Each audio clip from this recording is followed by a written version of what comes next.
کہ ایک طرف ساری زمین والوں کا ایمان رکھ دیا جائے اور دوسری طرف صدیق اکبر کا ایمان، تو صدیق اکبر کا ایمان وہ سب پر بھاری ہے، ٹھیک ہے۔ اچھا، اس کے بعد ہے فرمایا کہ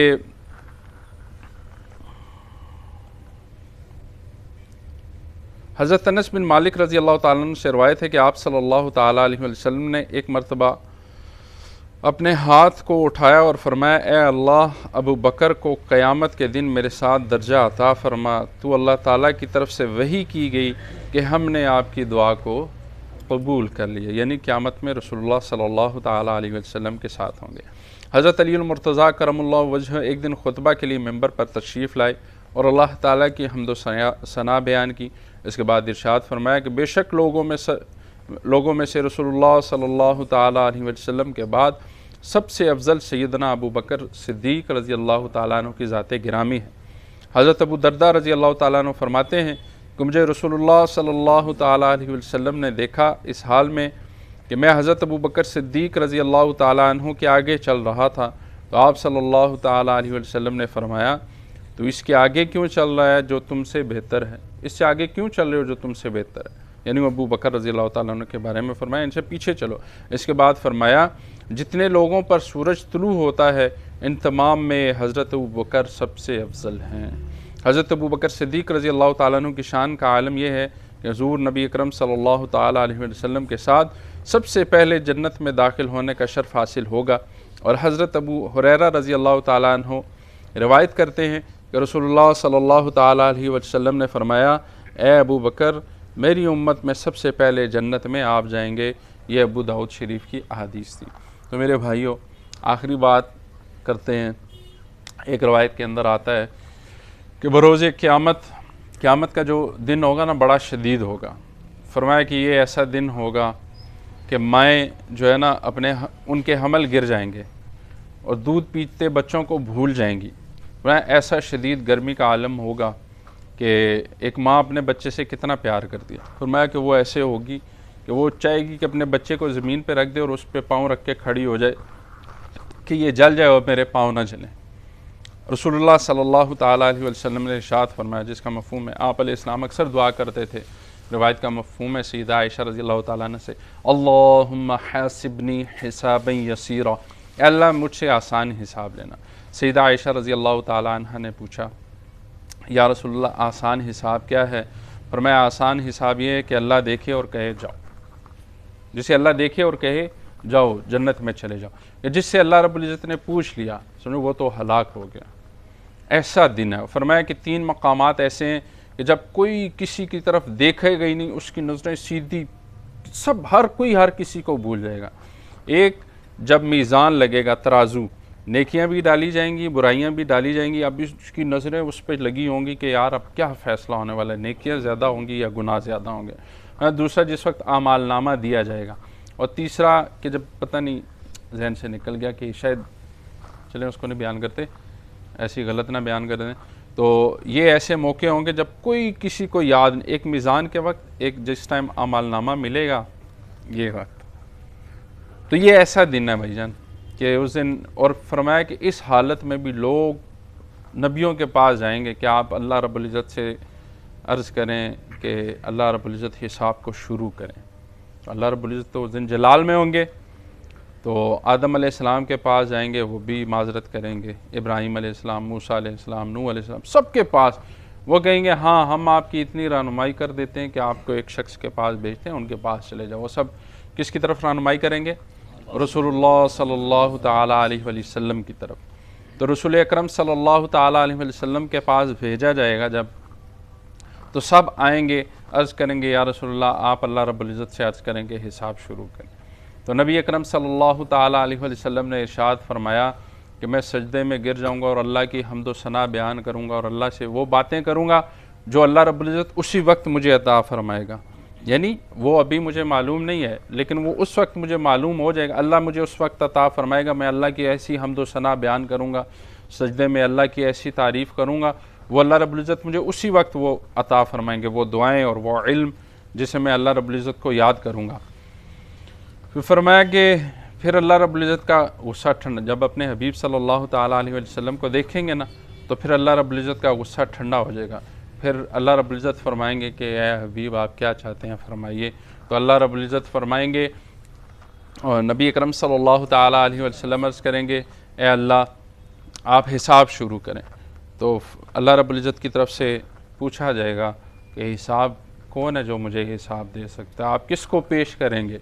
تو فرمایا کہ اس وقت ابو بکر صدیق رضی اللہ تعالیٰ عنہ کا ہاتھ پکڑ کر سامنے کریں گے. جیسے ہی اللہ رب العزت ابو بکر صدیق رضی اللہ تعالیٰ عنہ کو دیکھیں گے اللہ کا غصہ ٹھنڈا ہو جائے گا. ایسی عظمت والے, ایسی شان والے کہ رسول اکرم صلی اللہ تعالیٰ علیہ وسلم کے بعد اور نبیوں کے بعد سب سے افضل ترین ہستی. آج ان کے اوپر لوگ کس قسم کے بکواس کرتے ہیں, جن کو اپنی باپ کا ہی نہیں پتہ وہ آج اٹھ کر جناب بکواس کرتے ہیں سیدنا ابو بکر صدیق رضی اللہ تعالیٰ عنہ پر, سیدنا عمر پر, حضرت عثمان رضی اللہ تعالیٰ عنہ پر, اور سب سے زیادہ حضرت امیر معاویہ رضی اللہ تعالیٰ عنہ پر. ہمیں پتہ ہی نہیں ہے کہ ان ہستیوں کا مقام کیا ہے, اور ہم بھی ان کی باتوں میں آ جاتے ہیں کیونکہ ہمیں پتہ ہی نہیں ہے. ایک بندہ انگلینڈ نہ گیا ہو نا, حسن بھائی آپ ہر سال جاتے ہیں نا انگلینڈ یا دنیا, یہ آ کے ہمیں بتائیں انگلینڈ ایسا ہے ایسے, ہم مان لیں گے کیونکہ ہم گئے ہی نہیں. اس لیے کوئی ہمیں جو بتاتا ہے نا صحابہ کے بارے میں اپنے منہ سے بکواس نکالتا ہے. کچھ لوگوں کو نا بواسیر ہوتی ہے اور کچھ لوگوں کو منہ کی بواسیر ہوتی ہے. ان لوگوں کو نا منہ کی بواسیر ہے جو صحابہ اکرام پر طعن کرتے ہیں. ان کے ایسے گندے منہ ہے کہ اس سے پاخانہ نکلے, یہ اس قابل ان کے منہ ہے جس منہ سے یہ نعوذ باللہ صحابہ کے اوپر الزامات لگاتے ہیں کہ انہوں نے تو یہ کیا, انہوں نے خلافت کی لالچ میں, انہوں نے اس کی لالچ میں. زندگیاں پڑھیں گے تو معلوم ہوگا کہ اگلے جب دنیا سے جا رہے ہیں تو کیا چھوڑ کے جا رہے ہیں. جس کو مال کی لالچ ہوتا ہے وہ دنیا سے اس طرح جاتا ہے, جس کو لالچ ہوتی ہے خلافت کی, جس کو امارت کی لالچ ہوتی ہے وہ اس طرح دنیا سے جاتا ہے اور اس طرح زندگی گزارتا ہے. جیسے ہم نے ابو بکر صدیق رضی اللہ تعالیٰ عنہ کی زندگی کو پڑھا کہ سارا مال, جس کو لالچ ہوتی ہے وہ مال لگاتا ہے کسی کے اوپر. بھائی جان اس لیے اپنے ایمان کو محفوظ کرنا. کوئی بھی شخص جو صحابہ اکرام رضوان اللہ تعالی علیہم اجمعین کے بارے میں بکواس کرے, اس اپنے کان میں انگلیاں ڈال لو, ان کی بات سنو ہی نہ. کہ صحابہ اکرام معیار ہیں. آج صحابہ پر سب سے پہلے کس پہ بات ہوتی ہے؟ علماء اکرام پر. لوگ کس پہ بات کرتے ہیں؟ علماء اکرام پر. علماء سے بدظن کیا پھر پیچھے جائیں گے جو علماء کے بڑے تھے جیسے ائمہ اکرام, پھر ان کو رگڑیں گے. ظاہر علماء سے اعتماد اٹھ گیا تو پھر ان کو رگڑیں گے. پھر عالم آپ کو بتائے گا ان کی, وہ کہیں گے رہنے دو جی, ہمیں پتہ ہے جو تم ہو, ہمیں پتہ ہے جو امام ہے. پھر ان سے پیچھے آہستہ آہستہ کہاں جائیں گے؟ صحابہ اکرام پر. اور پھر ان سے پیچھے کہاں جائیں گے؟ رسول اکرم صلی اللہ تعالیٰ علیہ وسلم کی ذات کا نمبر آئے گا پھر. تو اس لیے بھائی جان صحابہ اکرام کی زندگی کو پڑھنا اور یقین مانے اپنے جو صحابہ اکرام کے بارے میں دل کے اندر بات رکھتا ہے. جو لوگ اس طرح کی باتیں کرتے ہیں وہ بھی کیوں کرتے ہیں؟ کیونکہ وہ بھی سنی سنائی باتیں کرتے ہیں, وہ بھی پڑھتے نہیں صحابہ کی شان کو. جب وہ پڑھیں گے, جس کو اللہ رب العزت قرآن میں کہہ دیں کہ اے مومنو ایمان لاؤ, کس کی طرح ایمان لاؤ؟ ان لوگوں کی طرح. وہ لوگ کون ہیں؟ صحابہ اکرام. جیسے وہ لوگ ایمان لائے. کون لوگ؟ صحابہ اکرام. اللہ نے فرمایا میں ان سب سے راضی ہوں اور یہ مجھ سے راضی ہیں. قیامت میں جب جنتی جنت کے اندر چلے جائیں گے نا, سب سے آخری انعام جو اللہ رب العزت کی طرف سے جنتیوں کو ملے گا نا, وہ کیا ہوگا؟ وہ یہ ہوگا, اللہ رب العزت فرمائیں گے میں آج تم سے راضی ہوں, آج کے بعد ناراض نہیں ہوں. جو جنتیوں کو آخری نعمت ملے گی جنت میں, اللہ رب العزت نے صحابہ اکرام کو وہ دنیا میں دے دی. اللہ فرماتے ہیں رضی اللہ تعالی عنہ ورضوا عنہ, میں آپ سے راضی ہو گیا اور یہ مجھ سے راضی ہو گئے. ہم ادھر بیٹھ کے اپنی اوقات تو دیکھیں ہماری اوقات کیا ہے, اور پھر ہم اٹھ کر صحابہ اکرام کے اوپر باتیں کریں. تو بھائی جان اپنے ایمان کی, جو اس طرح کی بات کرتا ہے وہ اپنے ایمان کی فکر کرے. ٹھیک ہے, صحابہ اکرام نبی اکرم صلی اللہ تعالیٰ علیہ وسلم کے درمیان پردہ ہیں.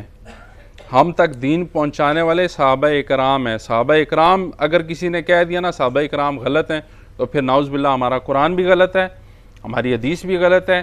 جو سیرت ہم تک پہنچی ہے کس کے تھرو پہنچی ہے؟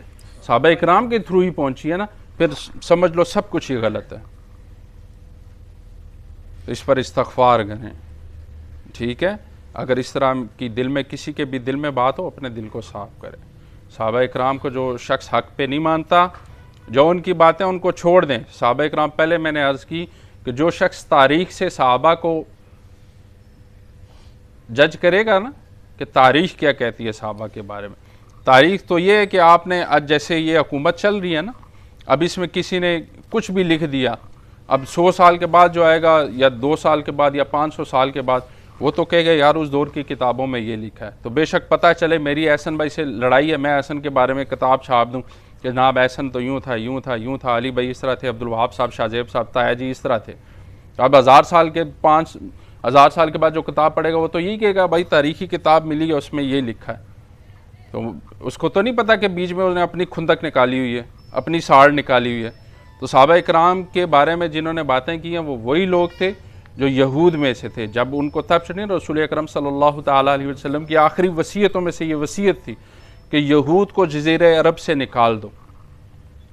تو جب ان کو نکالا نا، پھر انہوں نے اپنی ساڑ نکالی، پھر انہوں نے تاریخ بھی لکھی، پھر ان ہستیوں کے خلاف جناب اس طرح کی بکواسات اپنی کتابوں کے اندر کی، جس سے آج کا مسلمان جو ہے، مسلمان ہی آج کے دور کا کمزور ایمان والا، کمزور سوشل میڈیا کا مسلمان جناب، وہ ان کتابوں کو، تاریخی کتابوں کو پڑھ کر صحابہ کے اوپر بکواس کرتا ہے. تو بھائی جان کرتے رہو، چاند کے اوپر تھوکو گے تو چاند تک تو تھوک پہنچنا نہیں، واپس اپنے منہ کے اوپر گرے گا تو اپنا منہ گندا ہوگا. ٹھیک ہے نا؟ تو انشاءاللہ اللہ رب العزت کی ذات عالی سے دعا ہے کہ اللہ رب العزت ہمیں نبی اکرم صلی اللہ تعالیٰ علیہ وسلم کی ذات سے محبت عطا فرمائے، اپنے احکامات پر چلنے کی توفیق عطا فرمائے، اور صحابہ اکرام کی سیرت کو پڑھنے اور ان جیسے عشق اللہ رب العزت ہمیں بھی رسول اکرم صلی اللہ تعالیٰ علیہ وسلم کے ساتھ عطا فرمائے. ان جیسا عشق ہم کر نہیں سکتے. پہلے بھی بارہا ایک واقعہ سنایا، آخری بار آج بھی سنا دیتے ہیں.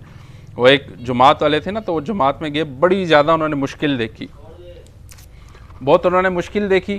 تو ان میں سے نا کسی نے کہہ دیا یار صحابہ اکرام نے بھی مشکلات دیکھی ہیں تو ہم نے بھی مشکلات دیکھی ہیں نا. تو دیکھا کہ رات کو ان میں سے نا ایک کو خواب آیا کہ نبی اکرم صلی اللہ تعالیٰ علیہ وسلم، صحابہ اکرام اور یہ جماعت والے ایک جیپ میں بیٹھے، اور جیپ مشکل راستے سے گزری ہے، پہاڑی پر چل رہی، چلتے چلتے اس کی بریک فیل ہو گئی. اب وہ نا پیچھے کی طرف آنے لگی کہ جماعت والوں نے بھی چھلانگ لگائی، صحابہ نے بھی چھلانگیں لگائیں کہ یار ہم پتھر دیکھیں، اس کے پیچھے پتھر لگائیں، جیپ کو روکیں. اور جماعت والے کہتے ہیں کہ وہ خواب میں ہم نے یہ دیکھا کہ جیسے ہم پتھر اٹھا کے پیچھے گھومے نا، تو صحابہ نے اپنی گردنیں رکھی ہوئی تھی ٹائروں کے نیچے. اللہ نے دکھا دیا کہ تمہاری کیا اوقات ہے بھائی جان، تم صحابہ کے بارے میں بات کرتے ہو، آپ کی کیا اوقات ہے. بھائی جان کا لفظ اللہ معاف کرے یہ نکال دو بیچ میں سے. یہ ہے کہ اللہ نے بتا دیا کہ آپ کی کیا اوقات ہے، کہاں صحابہ اور کہاں آپ.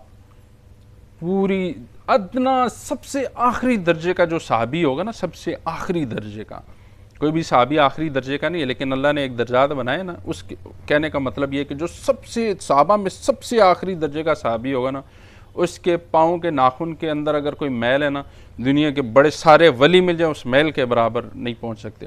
آپ علیہ السلام نے ارشاد فرمایا جس کا مفہوم ہے کہ تم میں سے کوئی ایسا ہو جو سونے کا پہاڑ صدقہ کر دے